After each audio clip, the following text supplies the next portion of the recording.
મેસણકામાં વિશેષ સોનાણી પરિવારનો હૃદયનો ભાવ અને આ પરિવાર સાથે જોડાયેલી લાગણીઓ, કેમ કે આપ સૌ રણજીત હનુમાનજી મહારાજ અને વિશેષ આશ્રમ સાથે જોડાયેલા છો. જે પરંપરાની જેને ખ્યાલ હોય અને પરંપરામાં જે સાધુ સંતોના ચરણમાં સમર્પિત થઈને સેવા કરતા હોય ને, એને સેવા કેમ કરવી એ શીખવાડવું ન પડે, એને આવડતું જ હોય. મંડપના સુશોભનના કાર્યથી લઈ અને સુશોભનના કાર્યમાં પરિવાર હાજર હતો. રસોડું, અને રસોડું કંઈ સામાન્ય બાબત નથી.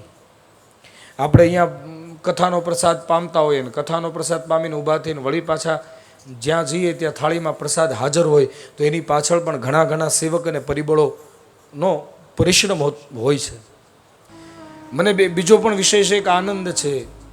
બુદ્ધગીરી બાપુની પરંપરામાં ચાલી આવતી જે શાખા, એ શાખા વિસ્તાર પામી અને મેસણકામાં સ્થાપિત થઈ, અને એમાં આદર્શ ગુરુવર્ય પૂજ્યપાદ મહંત શ્રી સના બાપુ, ગુરુ શ્રી વાલમ બાપુ, વાલારામ બાપુ, આ વાલારામ બાપુના એ પરંપરાના સંતોની આપણા સૌ પર કૃપા થઈ